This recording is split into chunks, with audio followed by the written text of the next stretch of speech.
जय श्री कृष्णा, जय श्री राधे भक्तों। मैं ज्योति गोस्वामी आज आपके लिए कार्तिक मास महात्म का 9वां अध्याय लेकर के आई हूँ। अगर ये आपको पसंद आए तो प्लीज़ मेरे चैनल को लाइक, शेयर और सब्सक्राइब ज़रूर कीजिएगा। आशा है इससे पहले मैंने जो भी अध्याय अपलोड किए हैं वो आपको पसंद आए होंगे। तो चलिए शुरू करते हैं 9वां अध्याय। जो पढ़े सुनेगा इसे वह होगा भव से पार। श्री हरि कृपा से लिख रहा 9वां अध्याय का सार।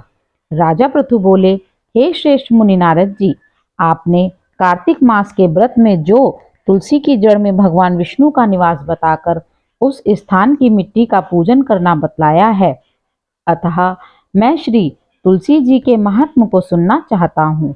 तुलसी कहाँ और कैसे उत्पन्न हुई, यह बताने की कृपा करें।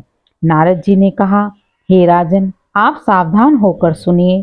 तुलसी जी की महात्मा तथा उनके जन्म का प्राचीन इतिहास सुनिए। एक समय जब देव गुरु बृहस्पति और देवराज इंद्र कैलाश पर शंकर जी का दर्शन करने गए तो भगवान शंकर ने अपने भक्त की परीक्षा ली। उन जटाधारी दिगंबर ने उनके मार्ग में अवरोध डाला। यद्यपि वह तेजस्वी शांत लंबी भुजा और चौड़ी छाती वाले गौर वर्ण अपने विशाल नेत्रों से युक्त तथा सिर पर जटा धरे वैसे ही बैठे थे, तथापि उन भगवान शंकर को पहचान कर इंद्र ने उनका नाम धाम आदि परिचय पूछा और कहा, परंतु त्रिलोकीनाथ के ऐश्वर्य से गर्वित होकर इंद्र कब चुप रहते। उन्होंने क्रोध कर तपस्वी से घुड़क कर कहा, अरे मैं पूछता हूँ तो उत्तर क्यों नहीं देता। मैं अभी तुझे वज्र मारता हूँ, फिर देखता हूँ तुझ दुर्मति की रक्षा कौन करता है।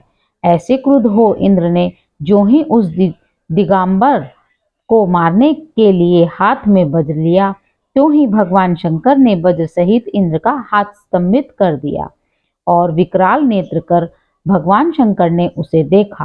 त्यों ही ऐसा विदित हुआ मानो वह दिगंबर प्रज्वलित हो उठा है और तेज से जला देगा।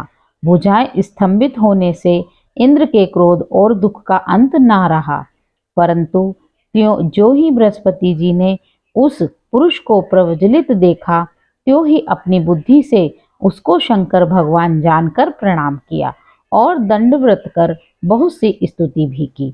फिर इंद्र ने भगवान शंकर से कहा, हे दीनानाथ, हे महादेव, आप अपना क्रोध रोककर इंद्र के अपराध को क्षमा कीजिए। बृहस्पति के यह वचन सुनकर महेश्वर गंभीर वाणी से बोले, मैं अपने नेत्रों से निकाले हुए क्रोध को कैसे रोकूं। तब बृहस्पति ने कहा, भगवान, भक्तों पर दया करनी चाहिए। आप अपना भक्त वत्सल नाम सार्थक कीजिए। आप अपने इस तेज को कहीं और स्थापित कर इंद्र का उद्धार कीजिए। तब भगवान शंकर ने गुरु बृहस्पति ने कहा, मैं तुम्हारी स्तुति कर से प्रसन्न हूँ। जो ही तुमने इंद्र को जीवन दान दिलवाया है, मैं विश्वास करता हूँ कि मेरे नेत्रों की अग्नि अब इंद्र को पीड़ित न करेगी। बृहस्पति के ऐसा कहकर भगवान शंकर ने अपने माथे से निकाले हुए अग्नि तेज को अपने हाथ में लेकर क्षीर सागर में डाल दिया।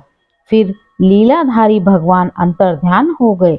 इस प्रकार जिसको जो जानने की इच्छा थी उसे जानकर इंद्र और बृहस्पति अपने स्थान को चले गए। इसी के साथ 9वां अध्याय समाप्त हुआ।